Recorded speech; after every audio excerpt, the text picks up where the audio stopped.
Okay, ladies and gentlemen, let's continue with our module in heat transfer. We are busy with chapter 8 on internal forced convection. We've completed the chapter. All I wanted to do is I want to do two more examples with you, but I want to bring to your attention that except these two examples, there are about 5 problems on YouTube, specific examples only. It's not lectures, no theory, just problems, I think about 5 of them. It was recorded a year or 2 or 3 ago. I was overseas somewhere or not available here on campus, and I actually did some of it on a yellow piece of cardboard. So I would really like to encourage you to also take a look at those examples when you take a look at this chapter on internal forced convection. So the problem that I'm going to do with you is problem 891 in the textbook of Cengel and Ghajar. That is the textbook that we are using.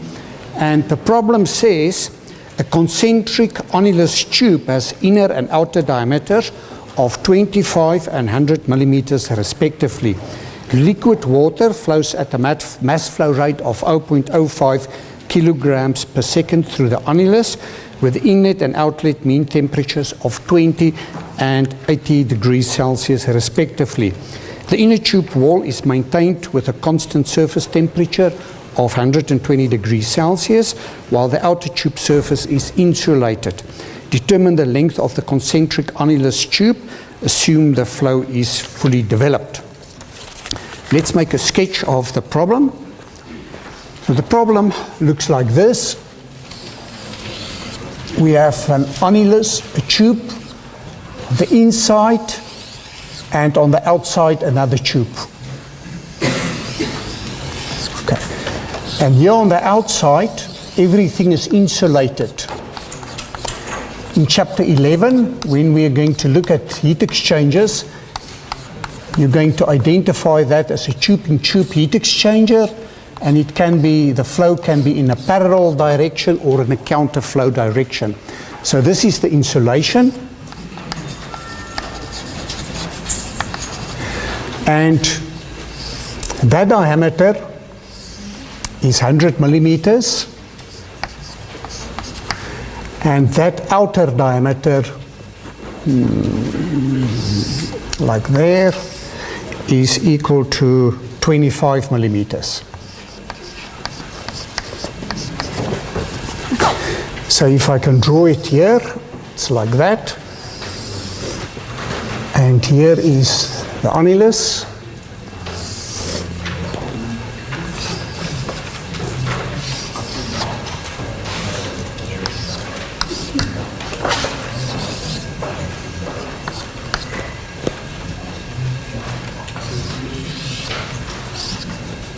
Something like that. So what it says is that here we've got steam, and the steam is condensing. And it's condensing at a temperature of 120 degrees Celsius. So if you think back of your thermodynamics on a TS diagram, condensation means that the steam will change from a gas to a liquid, but however, take note that the condensation process occurs at a constant temperature. So that temperature remains 120. So we have a problem here where the wall temperatures remain constant at 120 degrees Celsius. On the outside, I did it now the wrong way around. Yeah, sorry. The steam is through the inner part. Okay. So the steam goes through there, 120 degrees Celsius, and there it is being condensed, typically like that. And here in the annulus, we've got water with an inlet temperature of 20 degrees Celsius and a mass flow rate of 0.05 kilograms per second, and it flows out there at a temperature, outlet temperature of 80 degrees Celsius. So obviously it's in an annulus, like that. And if I can show the hot steam in red, it is that part there.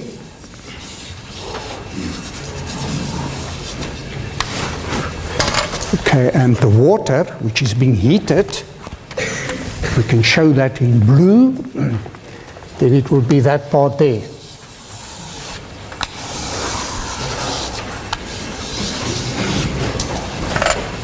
Okay?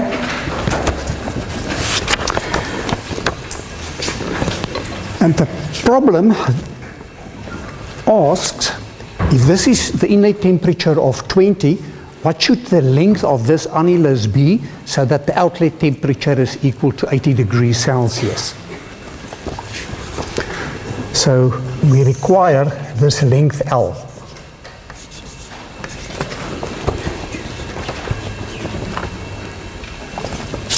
Our inlet temperature is 20 and our outlet temperature is 80, so our bulk temperature is 50 degrees Celsius.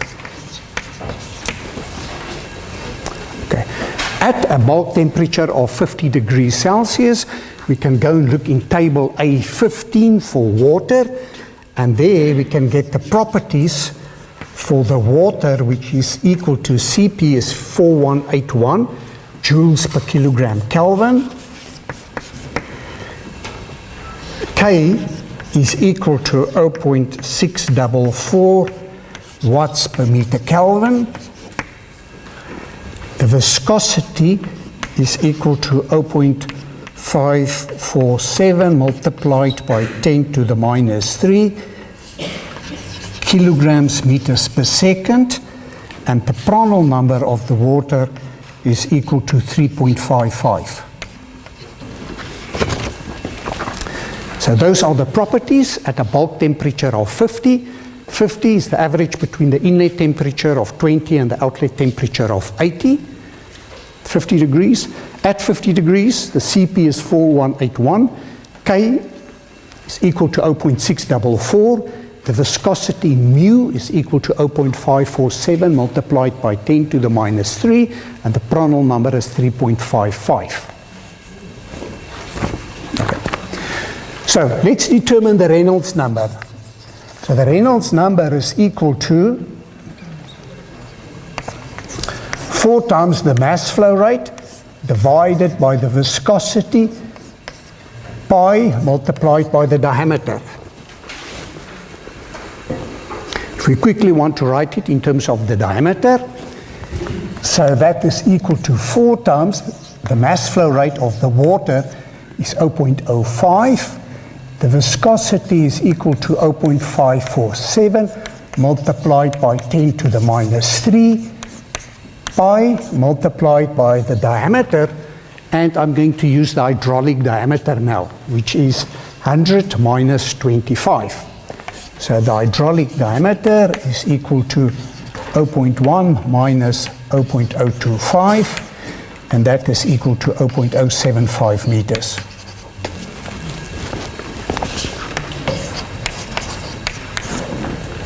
Okay, and the Reynolds number is then equal to 1,552.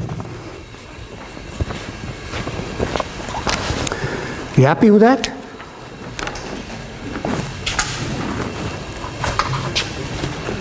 You should not be. Okay. It's incorrect. Now, it is a while ago that we had our previous class, but I hope you will remember that when we've derived this, it was only valid for a circular tube. Okay. This equation is handy because normally we write the Reynolds number as that, and then we still have to go and calculate the velocity from the mass flow rate. That is why this equation is so convenient. But let's look at what the correct equation actually should be. That is the Reynolds number, that is the correct equation. We can write the mass flow rate as equal to rho VA is equal to rho, the velocity, and the area of the annulus through which the flow occurs now is that area there. It's equal to pi divided by 4. Let's call it dO and dI. Okay, so that one is d0 and that one is equal to di. Outside diameter and the inside diameter. If we take this velocity now and substitute it in there, then look at what the Reynolds number is then going to be equal to. It is equal to 4 times the mass flow rate divided by pi d0 plus di multiplied by the viscosity. And if you look at that, you'll see quite a significant difference. Okay? So obviously there we've used the hydraulic diameter, dH. Okay? So if you go and substitute it there, 4 times the mass flow rate is 0.05, that diameter is 0.1, that one is equal to 0.025, then the correct Reynolds number is equal to 931. 931. Okay. Now for a circular tube, transition occurs at 2100. In your textbook, not really a lot of information has been given on where the transition occurs, but it is close to about 2100, 2300. So in this case, it is safe to say that the flow is equal to laminar. Flow is equal to laminar. And if the flow is laminar and we've got a constant wall temperature, what should the Nusselt number be equal to?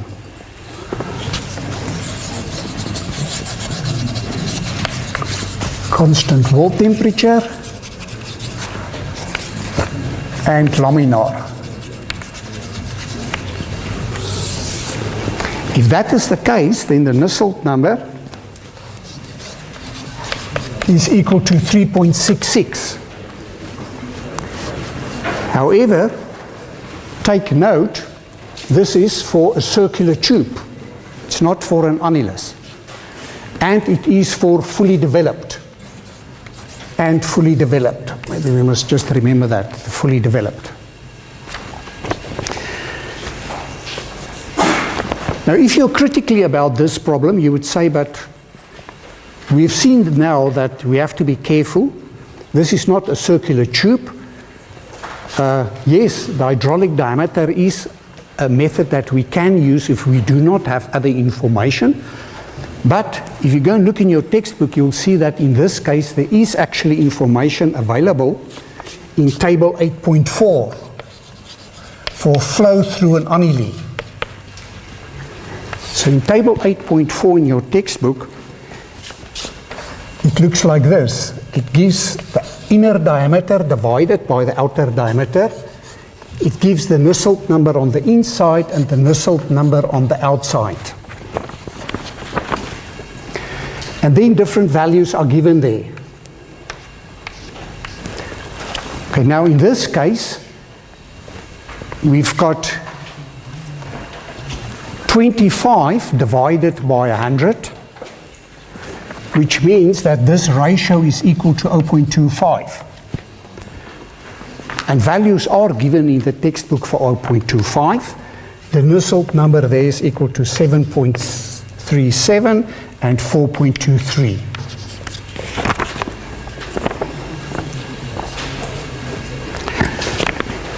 Now, students find this very confusing in terms of where these Nusselt numbers are, so I'm going to show it to you now.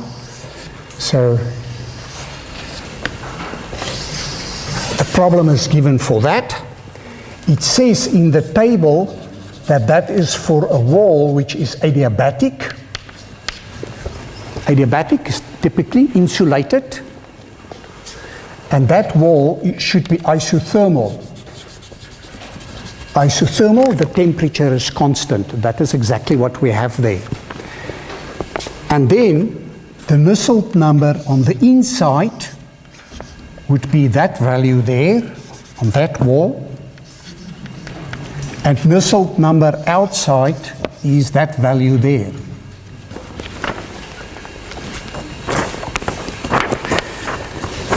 So the value that we have to use is on that wall, 7.37. Okay. Now remember, the textbook of Cengel and Ghajar is just a summary of lots of other information that is available. So the problem of flow in annuli, if you can go and look in the literature, the work of Dirker and Meyer, that was Professor Jaco Dirker. He was my undergraduate student and later on my master's and PhD student. We did that. We developed some equations for these specific cases of flow through annuli. You don't have to take it into consideration now, but just take note. So you can go and look at it. And there are about 5 articles that we've published on this. And you'll see that this ratio is very important. And that ratio there, and we've developed also equations of the Nusselt number as a function of Reynolds and Prandtl, etc. It is much more complicated than this, but this is sufficient for you in terms of an undergraduate student just to get something to work with. So, if we now have that the Nusselt number is equal to 7.37, the Nusselt number is equal to the heat transfer coefficient, the diameter divided by K.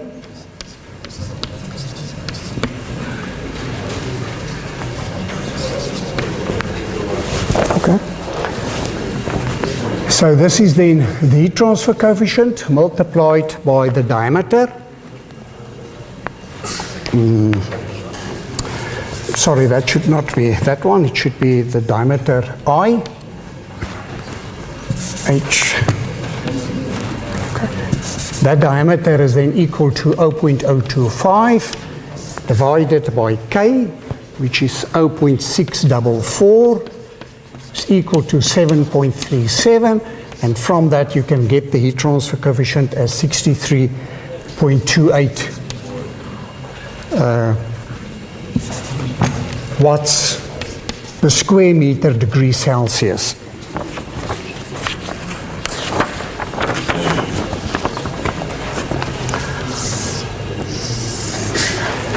So in terms of the temperatures, just look at what happens with the temperatures. That is the steam tube. It condenses at 120, so the temperature remains constant at 120 degrees Celsius. The water inlet temperature is 20, the outlet temperature is 80. So that is what's going to happen with the water temperature. If that is the case, then we have to make use of that equation that we have developed for this. And the equation makes use of the NTUs. And the NTUs is equal to the heat transfer coefficient multiplied by the surface area, the mass flow rate, and Cp, as well as the equation that the outlet temperature is equal to the inlet temperature minus the surface temperature minus the inlet temperature, e to the minus NTUs.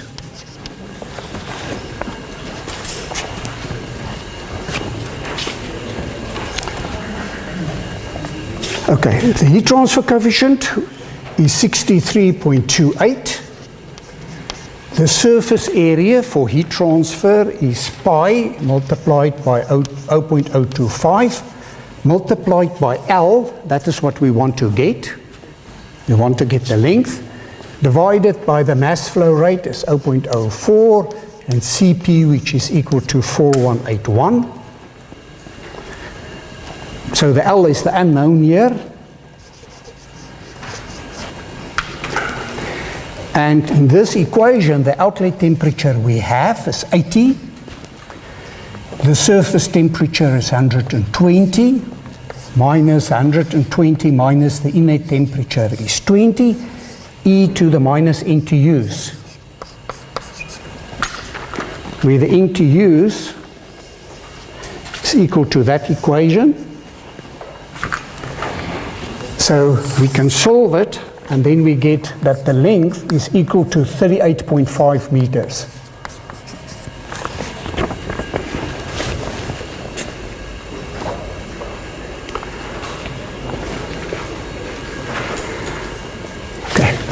That is now very easy to solve, but again, I want to encourage you to always think about this answer.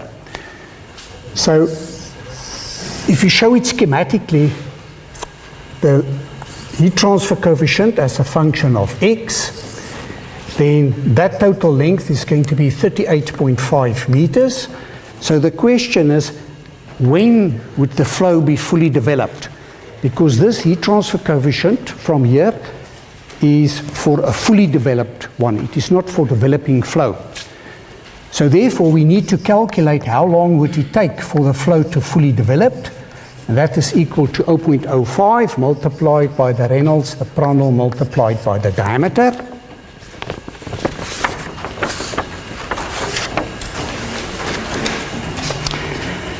And that is equal to 12.39 meters. So 12.39 meters is almost a third of this distance that the flow will take before it is fully developed. Here the heat transfer coefficient would be equal to 63.28 watts per square meter degree Celsius.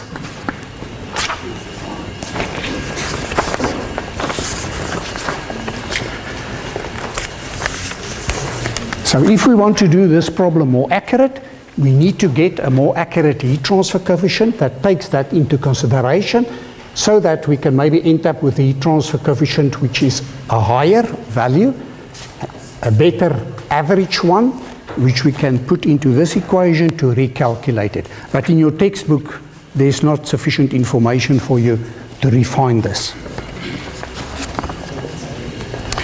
Any questions, ladies and gentlemen? Yep.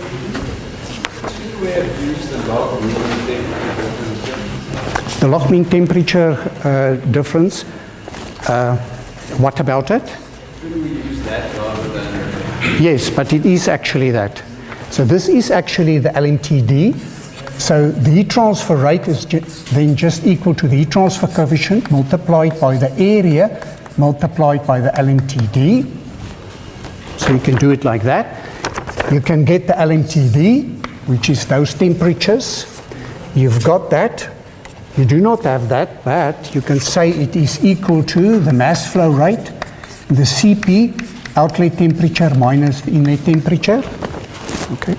And then from the area, which is then equal to pi dl, you can also solve the length. So it's the same problem.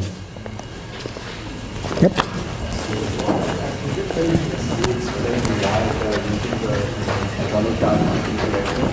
Sorry? The hydraulic diameter. Okay, sorry? Calculating the Reynolds number. Yep. Why was the first method wrong? Okay, yes. So the question is, why was the first method wrong? Okay, the reason that this was wrong is that the actual Reynolds number definition is equal to rho Vd divided by the viscosity, okay, or Vd divided by the kinematic viscosity. Now for a circular tube, take note, for a circular tube you can write that the mass flow rate is equal to rho, the area multiplied by V, and that is equal to rho pi divided by 4d square multiplied by V.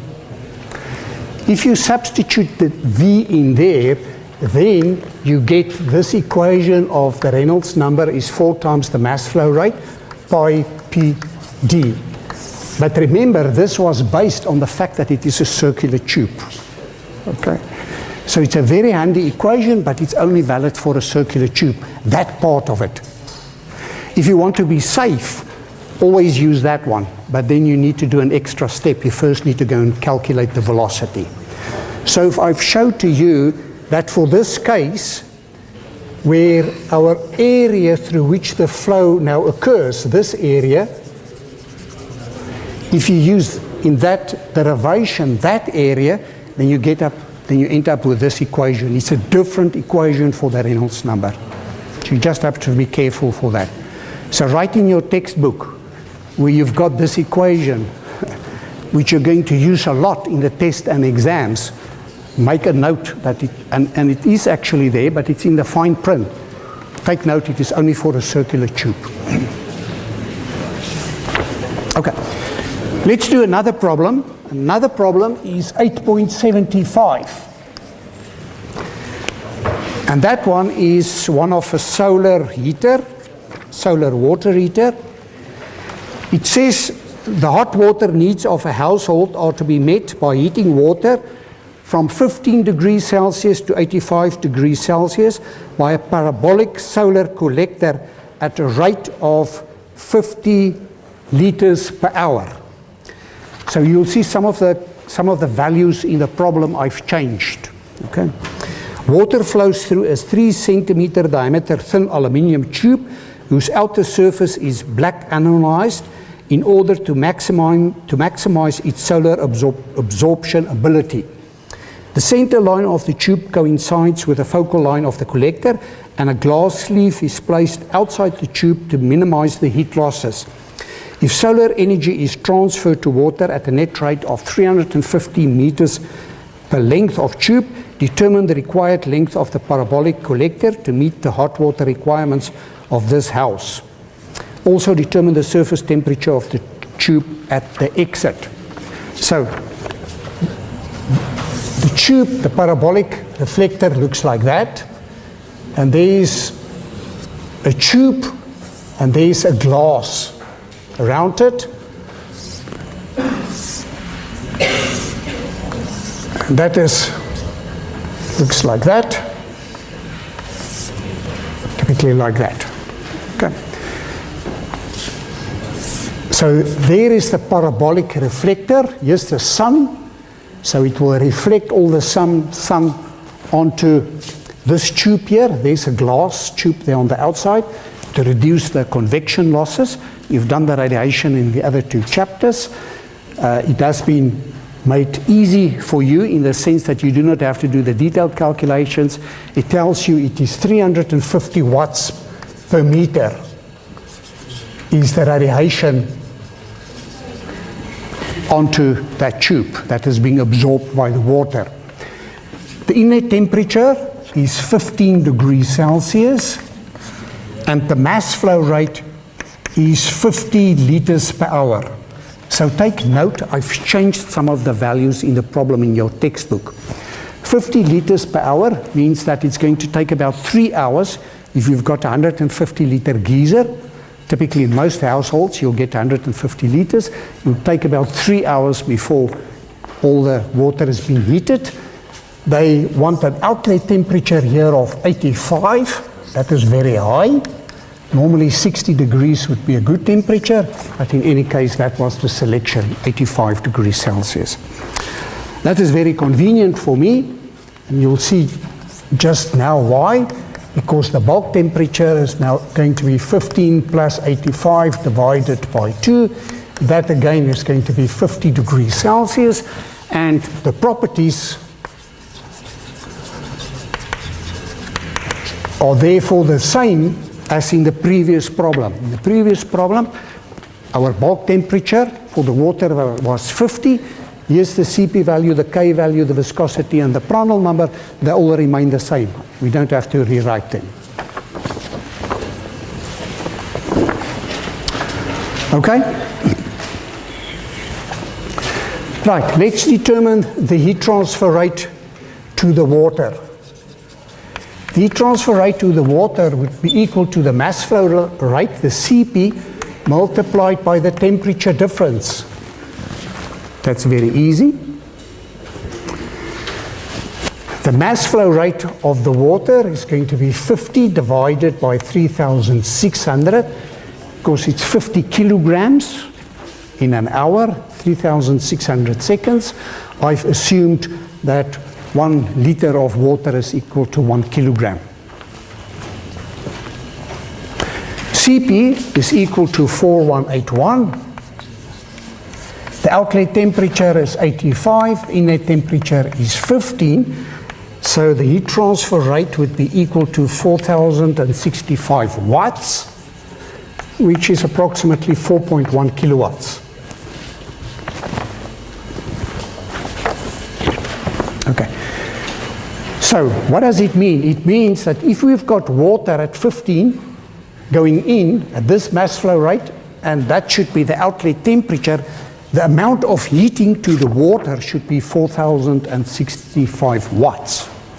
However, the radiation is of such a nature that for every 1 meter we get 350 watts, because the radiation is 350 watts per meter. Okay. So it's very easy to calculate the length. The length would be equal to the heat transfer rate to the water divided by the heat transfer rate coming in from the radiation. Heat transfer rate from the water to the water required is 4,065. The radiation coming in is 350, and that is a very typical radiation. Although here in Pretoria we will measure 1,000 watts per square meters. At the end of the day, after the reflection and after the losses, that is a typical, very practical value that you can expect. So the length required would be 11.61 meters. So if you only have one tube, you need 11.61 meters to get a temperature increase of 60 degrees Celsius.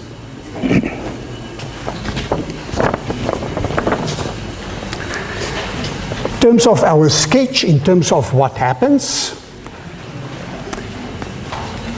in this case, we've got an inlet temperature of 15 for the water and an outlet temperature of 85.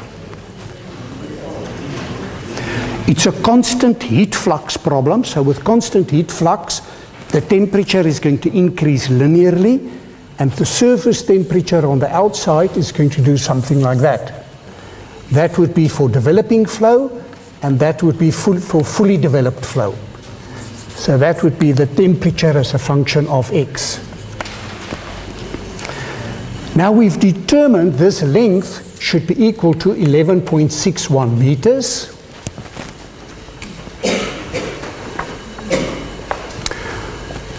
I forgot to mention, so the problem says to determine the outlet temperature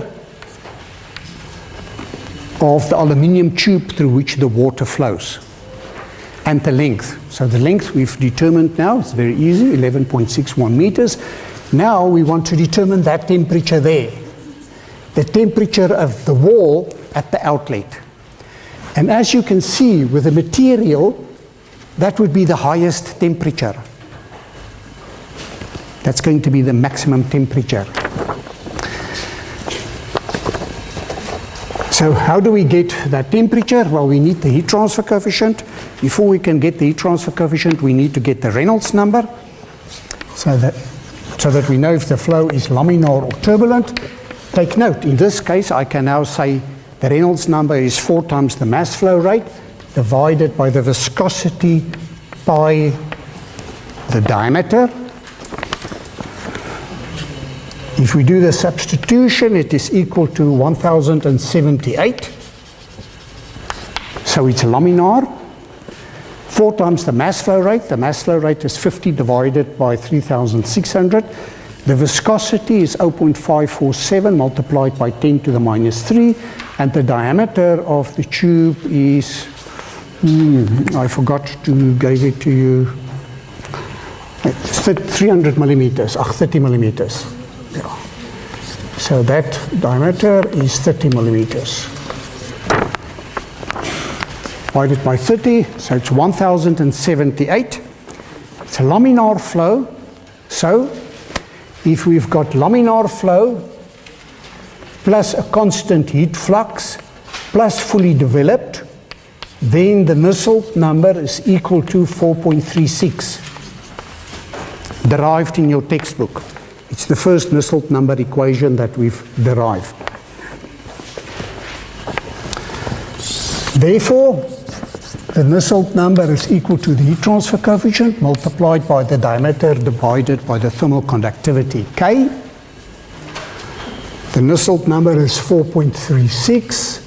It's equal to the heat transfer coefficient multiplied by the diameter is 30 millimeters divided by the thermal conductivity, 0.644. And from this we can determine that the heat transfer coefficient is equal to 93.59 watts per square meter degree Celsius.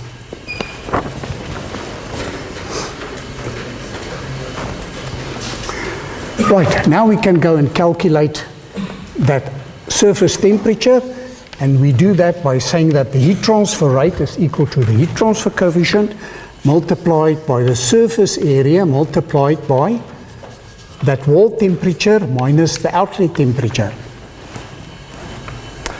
The heat transfer rate is equal to the heat transfer coefficient multiplied by the surface area multiplied by that temperature difference.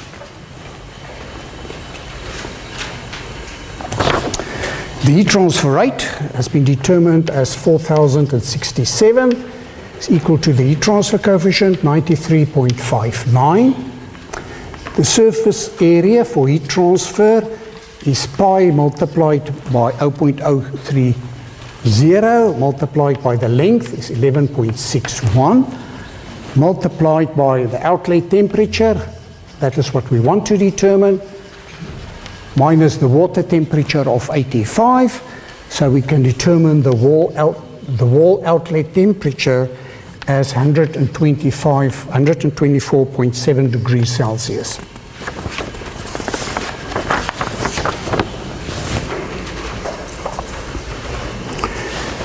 Again, however, it's very important to evaluate. We say that the length is going to be 11.61 meters. We can determine the thermal length. It's going to be 0.05 Reynolds Prandtl multiplied by diameter. How long will it take before the flow is fully developed? Because this Nusselt number is only for fully developed flow, and it is equal to 5.78 meters, which means that it is a significant distance. It's almost half of the length the flow will be developing. The heat transfer coefficient is only constant in this part here, where it will be 93.59. Thus, we need a better equation that can give us a better average heat transfer coefficient. So it would be nice if we can get a typical average value there. Unfortunately, in your textbook, I've showed it to you, there's only an equation available for a constant wall temperature. There's not one for constant heat flux. There are equations available like that, but they are very complicated, and it takes very long to calculate. So that's the reason why it's not in your textbook. However, just to give you an idea, in terms of the value of a problem like this, the question was actually to determine the maximum wall temperature at the outlet here. Why is that important? From the selection of your materials. Solar collectors, the biggest problem is not the thermodynamics and the heat transfer, it's the materials. When you manufacture them, and as you can think, at night, obviously they cool down, and during the day, the temperature then, wall temperature increases to 124.7, and every time when a cloud goes over the cloud is in between, it changes, and that thing shrinks and expands the whole day, every day. So normally, the places where all the materials are connected to each other, that is where they start leaking. You start having problems with the soldering and the welding. So the temperatures are very, very important. So we have estimate now 124.7, but that is then based on this heat transfer coefficient. So let's suppose we're going to say, well, we don't really know what this is going to be, but let's suppose the average heat transfer coefficient is equal to 100 watts per square meter degree Celsius. And then go and redo the problem. If we do that, then the outlet temperature on the wall would be 122.1. Okay? Or if we say, well, no, I think it's even going to be higher than that, let's assume a value of 120. Then this temperature is going to be 115.9. So we therefore see that by using a lower heat transfer coefficient than it would actually be, we will be safe in terms of the temperature. So our estimate in terms of the maximum would be a conservative value. Okay. Any questions, ladies and gentlemen?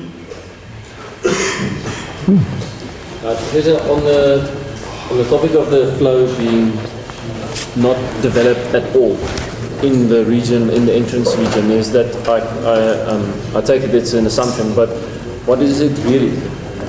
If there's a section of pipe, it will probably be partly developed. But say there's an elbow bend.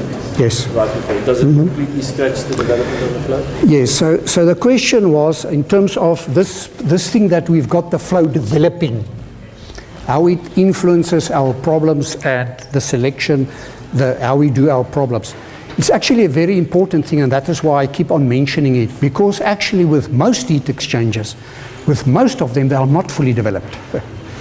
Most of them are developing, which means that you need more accurate information, more accurate data, correlations, etc. However, you can get far by using the developed ones, because normally it would give you a conservative value. Okay. So if you go back to this problem also, where we've calculated that the length required should be, where is it again?